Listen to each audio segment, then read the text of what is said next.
Speaking Human.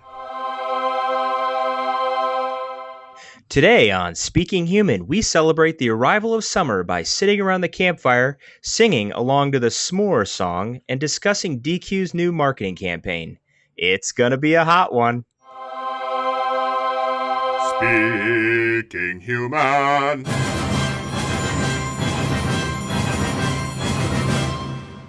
Welcome to Speaking Human, the official podcast of Monsters Unlimited, a creative agency with a business brain. I'm Shad Conley, Communications Director of Monsters Unlimited. And I'm Patrick Jebber, the Creative Director at Monsters Unlimited. If this is your first time checking out the podcast, our goal here on Speaking Human is to simplify complex marketing topics. We toss aside all the buzzwords and mumbo-jumbo and focus on what you really want to know: how marketing can help bring people and brands together. On today's episode, we're heading down to the local Dairy Queen to find out how DQ is using a new Blizzard flavor, a branded song, and social media to fuel their latest seasonal marketing campaign. So let's get into it. S-apostrophe-M-O-R-E, small for you and small for me. Hey! S-apostrophe-M-O-R-E, smush it all together, that's the key. The S'mores Blizzard is back at DQ. Soft serve, honey-made graham crackers, and chocolate chunks of gooey marshmallow. Hey! S-apostrophe-M-O-R-E, grab a red spoon most definitely. S-apostrophe-M-O-R-E. Yeah!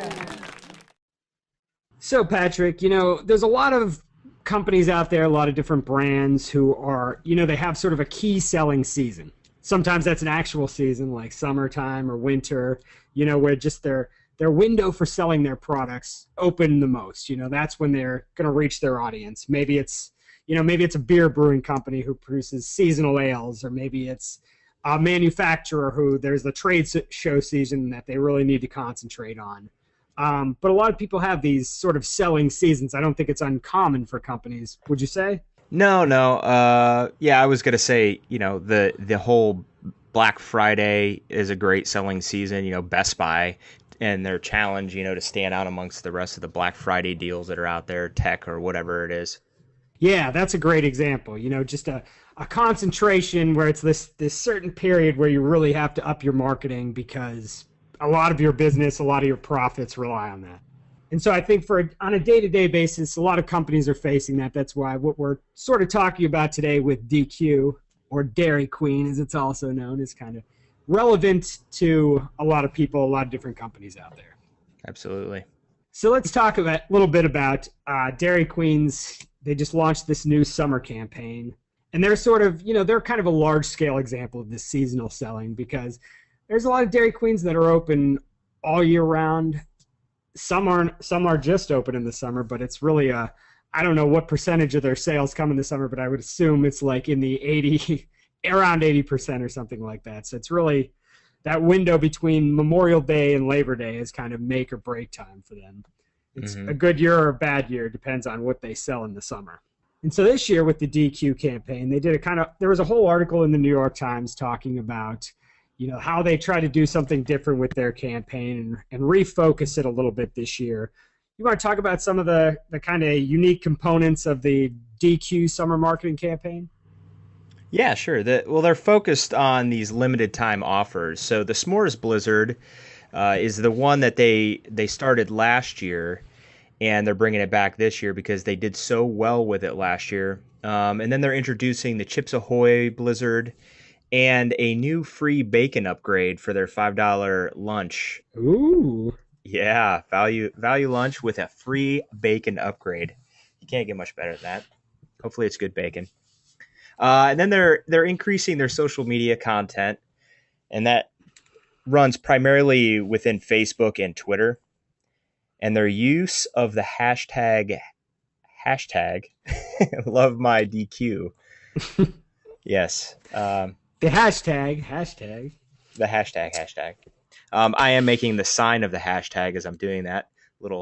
I can see it. Little plug for the Justin Timberlake, Jimmy Fallon. And Then the promotion of the S'mores Song and S'mores Song website. So they're actually doing a whole marketing campaign around the S'mores Song that runs in combination with the S'mores Blizzard. And they are making a greater emphasis on their fans instead of what they call customers. They call them fans, and creating the emotional connection with them. So those are all the key components. Yeah. And that last thing you talked about, this sort of fans and emotional connection, I think that's kind of a key point we're making here. It's something that was emphasized in that New York Times article I was talking about, which we will link to in the show notes. And I have a quote from that article where Barry Westrom, the executive vice president for marketing at Dairy Queen, here's what he was quoted as saying about the campaign. What is at the heart of the campaign is that consumers have an emotional connection to the brand. We're the home of first dates and first kisses, and where the soccer team goes after the big win. That really is what we're leveraging, the feel-good elements. So that's a key thing. You talked about some of the things they're trying to do. So let's have a discussion. Let's talk about this campaign and what works and what brands can sort of learn from it. So Patrick, looking at, we looked at some of the elements, the website, the video they made, the S'mores Song that they're really pushing. What do you like about this campaign? What do you think it does well? I like the feel-good nature of their newest campaign. I think that it focuses on, like they talked about, the emotional connection people have with the food that they serve. It's very positive. And ice cream is that, it's a treat. And they treat it like a treat in their marketing. They're really focusing on that emotional connection people have with, ice cream, and it feels good, and you have it at a good time of the year in the summer. So that's from the marketing angle. And I also like how they're using various channels. I'll admit that sounds like mumbo jumbo because I used channels, but they're using TV. Multi-channel. You mean multi-channel. That's the true mumbo jumbo. Yeah, I did say many channel. I was trying to break it down. But they're using TV, video on the internet, a website, in-store displays, social media. They even have a place to download the S'mores Song as a ringtone on the website. These are all different places that people can interact with the marketing campaign or the brand. So I think those are all the things that it's doing really well. They're learning from other campaigns that are out there and other brands that have done something similar. So it's good. I think it.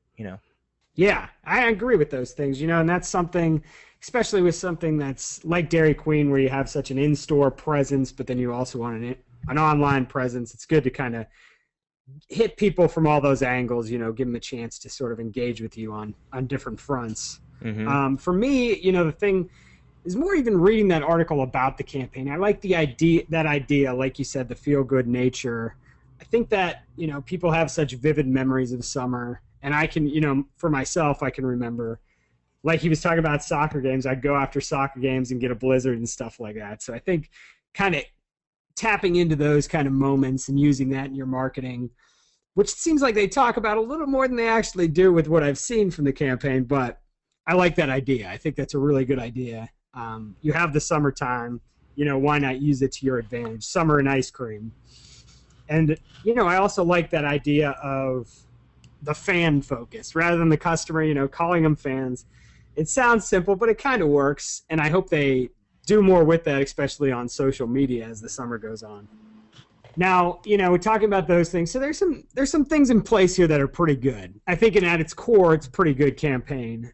Well, what do you think are some ways it could be improved, or it's, not as effective as it would be? What could you do to make it more effective?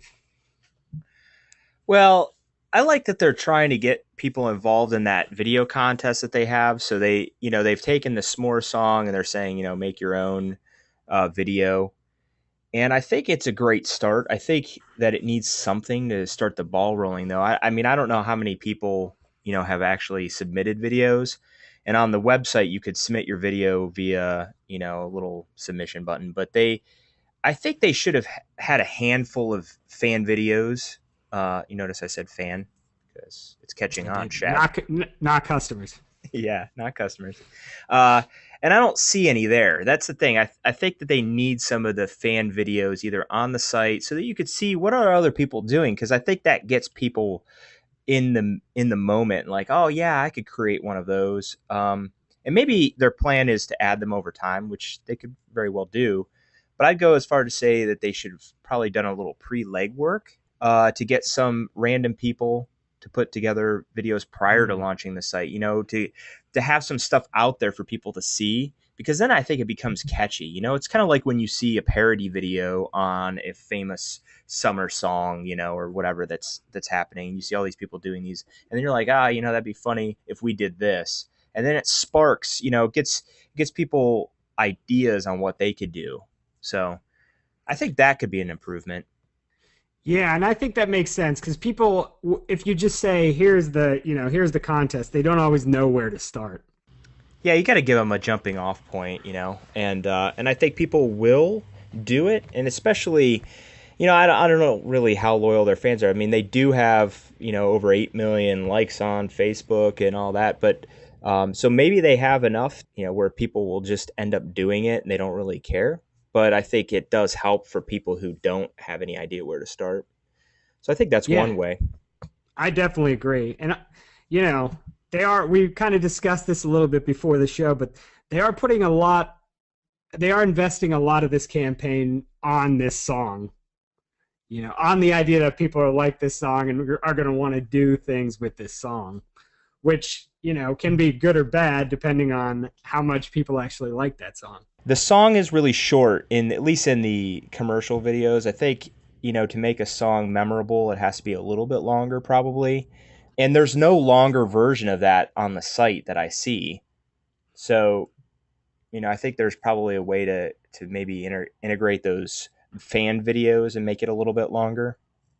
Yeah, or that's another thing, they also give the option of remixing the songs. Maybe they should provide you some different versions of the song already, and kind of like you're saying with the video.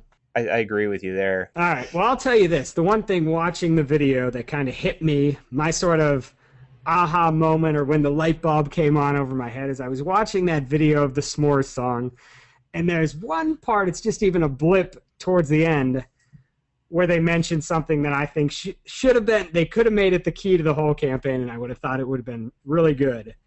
And that is, in 3 words, the red spoon.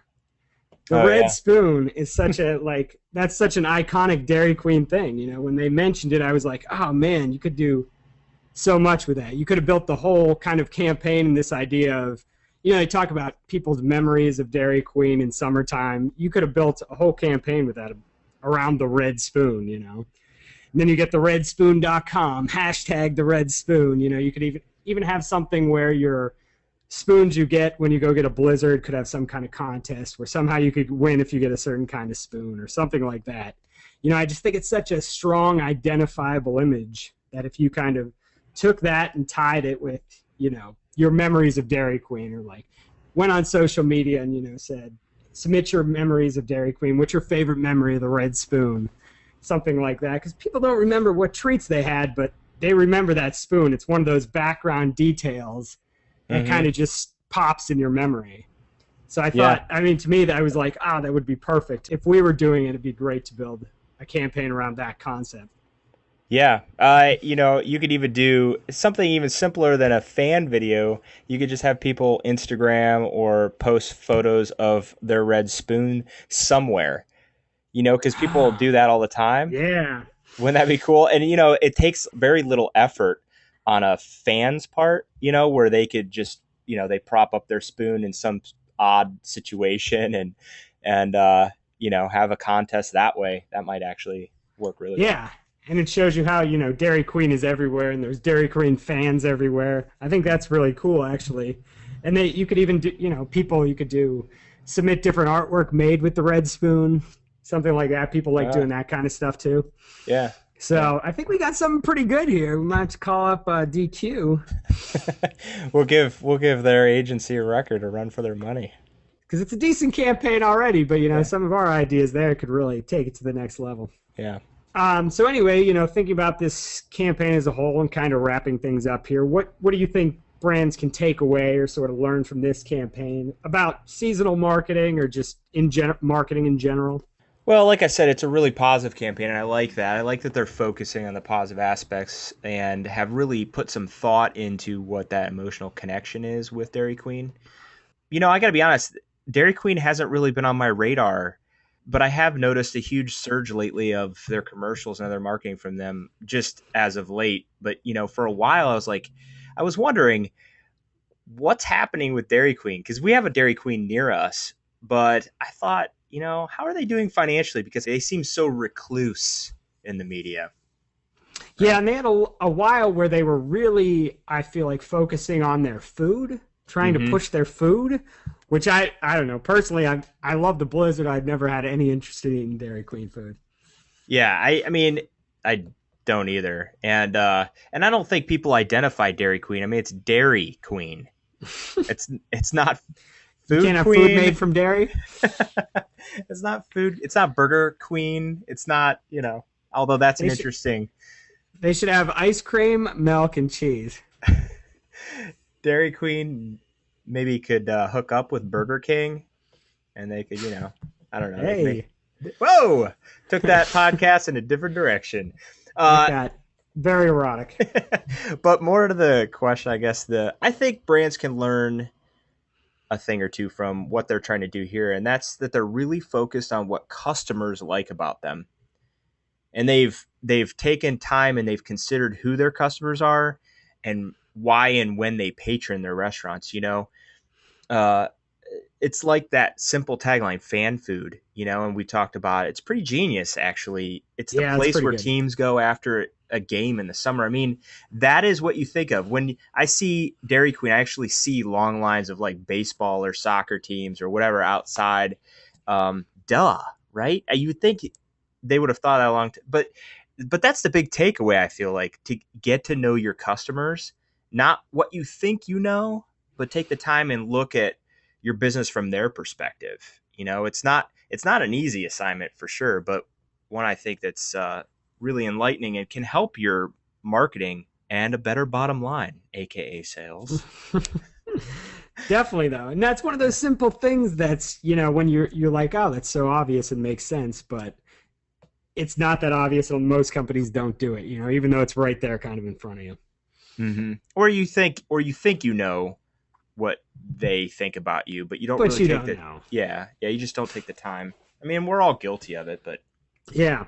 And for me, the one kind of takeaway I take from this is I think it can be very powerful to use that kind of seasonal connection in your marketing. When you use the summertime and people's memories of summertime and sort of that emotions that evokes, or if you can even do that with the winter, fall, or even just your specific selling seasons or stuff like that, but particularly seasons of the year. I mean, that's a really good thing to use because people get into that kind of spirit. They get into a different mindset at certain times of year. And if you can kind of tap into that a little, I mean, it's a great way to create that human connection. You know what I mean? You have these things you think about summertime, and when a brand kind of gives you that feeling or, turns that up a little inside you, it's a good way to just kind of drive people to your brand, kind of magnetize them to you. Human connection. I like that. Very good for Speaking Human podcast. Yeah, we can even, if you want, we can rename the podcast The Human Connection. I don't know. It doesn't have the same appeal to me, but we could try it. Let's test them against each other. We will. We'll do some A/B testing. There's some lingo for you. A/B testing.